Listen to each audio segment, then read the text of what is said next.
My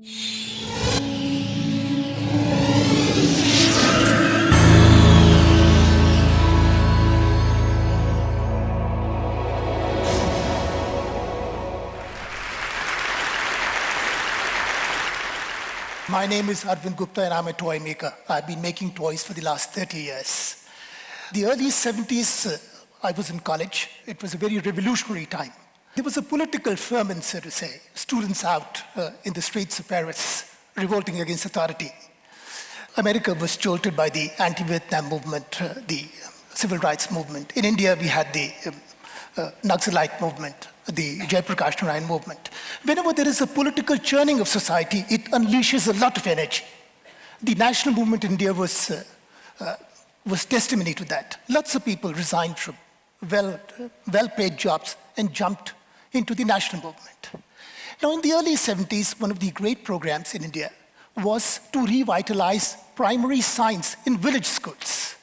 There was a person, Anil Sadgopal, did a PhD from Caltech, and returned back as a molecular biologist in India's cutting research institute, the TIFR. At 31, he was not able to relate the kind of esoteric research which he was doing with the lives of the ordinary people. So he resigned and went and started a village science program. Many people were inspired by this.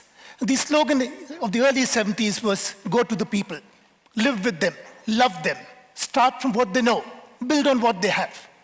This was the kind of defining slogan. Well, I took 1 year, I joined Telco, make Tata trucks, very close to Pune. I worked there for 2 years, and I realized that I was not born to make trucks. Often one doesn't know what one wants to do, but it's good enough to know what you don't want to do. So I took 1 year off, and I went to this village science program, and which was a turning point. It was a very small village, a weekly bazaar, where people just, once in a week, they put in all their wares. So I said, I'm going to spend a year over here. So I just bought one specimen of everything which was sold on the roadside. And one thing which I found was this black rubber. This is called as a cycle valve tube, where you pump in a bicycle, use a bit of this. And there's some of these models. So if you take a bit of the cycle valve tube, you can put 2 matchsticks inside this, and you make a flexible joint. It's a joint of 2. You start by teaching angles, an acute angle, a right angle, a obtuse angle, a straight angle. It's like a universal coupling. If you had 3 of them and you loop them together, well, you make a triangle. With 4, you make a square, you make a pentagon, you make a hexagon, you make all these kinds of polygons.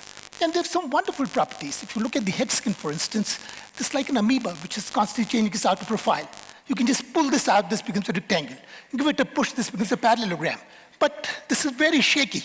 Look at the pentagon, for instance. Pull this out, this becomes a boat-shaped, a trapezium. Push it and it becomes a house-shaped. This becomes an isosceles triangle. Again, very shaky. Give it this, the square might look very square and prim. Give it a little push, this becomes a rhombus. It becomes a kite-shaped.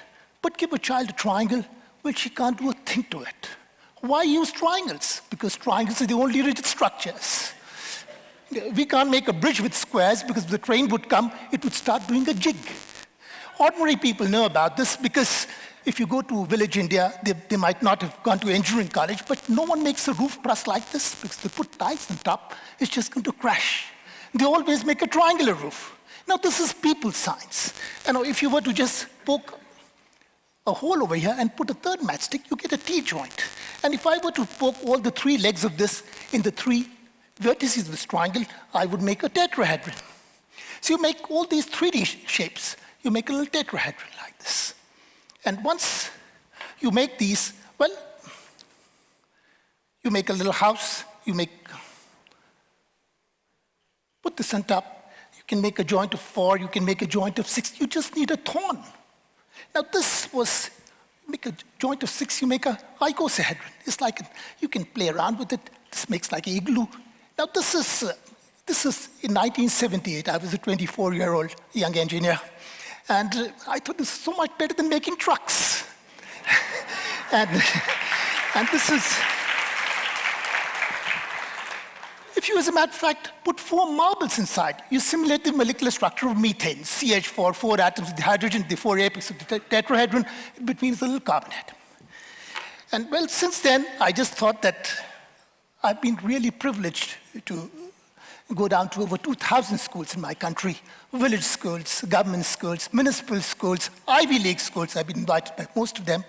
And Every time I go to a school, I see a gleam in the eyes of the children. I see hope. I see happiness in their faces. Children want to make things. Children want to do things. Now, we make lots and lots of pumps. Now, this is a little pump with which you could inflate a balloon. It's a real pump. You could actually pop the balloon. And we have a slogan that the best thing a child can do with the toy is to break it. So all you do is to it's a very kind of provocative statement. It's an old bicycle tube, and this is based on a chance discovery. If you take these film cans, they go very snugly into an old bicycle tube, and this is how you make a valve. You put a little sticky tape. This is one-way traffic. Well, you make lots and lots of pumps, and this is the other one, that you just take a straw, and you just put a stick inside this.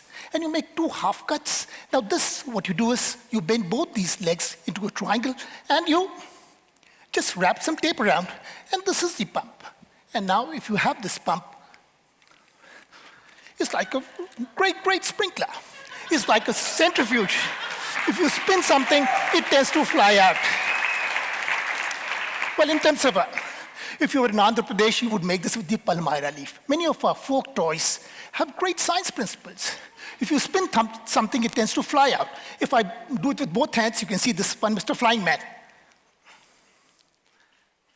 Right?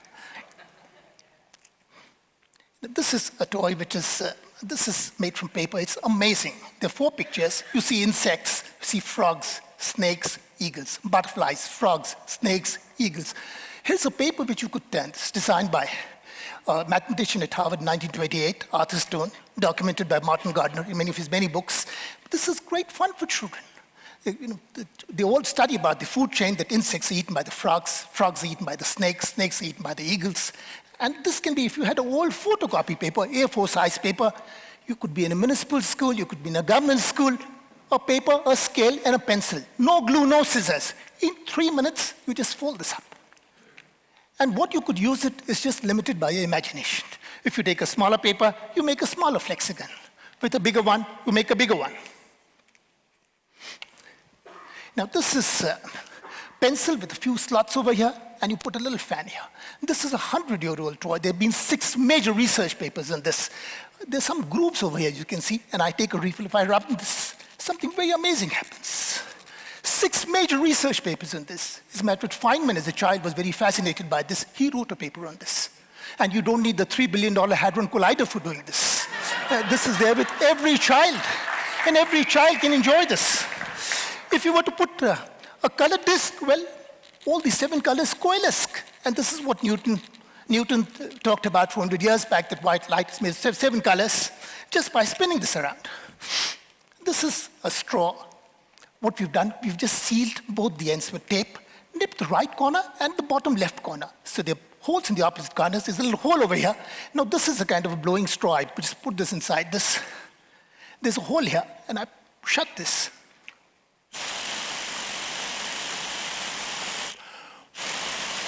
This costs very little money to make, great fun for children to do. What we do is a very simple electric motor. Now, this is the simplest motor on earth. The most expensive thing is the battery inside this. If you have a battery, it costs 5 cents to make it. This is the old bicycle tube, which gives you a broad rubber band, 2 safety pins. This is a permanent magnet. Whenever current flows through a coil, this becomes an electromagnet. It's the interaction of both these magnets which makes this motor spin. Made 30,000. Teachers who've been teaching science for donkey years, they just mug up the definition and they spit it out. When teachers make it, children make it, you can see a gleam in their eye. They get a thrill of what science is all about. And this science is not a richy man's game. In a democratic country, science must reach to our most oppressed, to the most marginalized children. Now, this program started with 16 schools and spread to 1,500 government schools. Over 100,000 children learn science this way. And we're just trying to see possibilities with, look, this is the Tetra Pak, awful material from the point of view of the environment.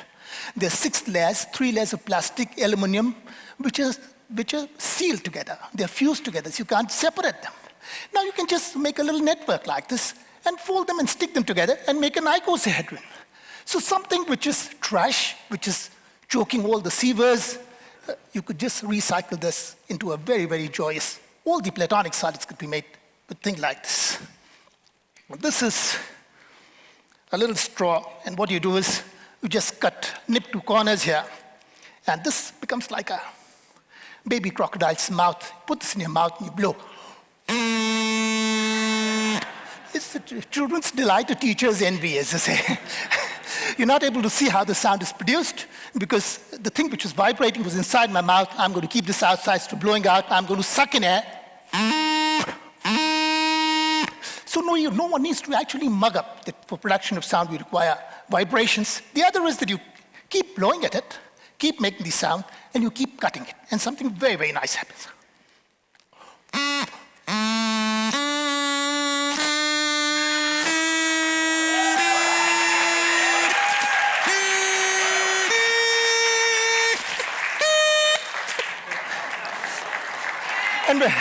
And when you get a very small one, this is what the kids teach you. You can also do this. Well, before I go any further, this is something worth sharing. This is a touching slate meant for blind children. This is strips of Velcro. This is my drawing slate. And this is my drawing pen, which is basically a film box. It's basically like a fisherman's line. A fishing line. And this is wool over here. If I crank the handle, all the wool goes inside. And what a blind child can do is to just draw on this. Wool sticks on Velcro. There are 12 million blind children in our country who live in a world of darkness. And this has come as a great boon to them. There's a factory out there making our children blind. We're not able to provide them with food, not able to provide them with vitamin A, but this has come as a great boon for them. There are no patents, anyone can make it. Well, this is a very, very simple, you can see this is a generator. It's a crank generator. These are two magnets. This is a large pulley made by sandwiching rubber between two old CDs. Small pulley, two strong magnets. And there's 5 turns of wire attached to a LED. If I spin this pulley, the small one is going to spin much faster. There would be a spinning magnetic field. Lines of force would be cut. There would be EMF generated. And you can see this LED is going to glow. So this is a small crank generator. Well, this is, again, just a ring, a steel ring with steel nuts. And what you can do is just, if you give it a twirl, well, they just keep going on.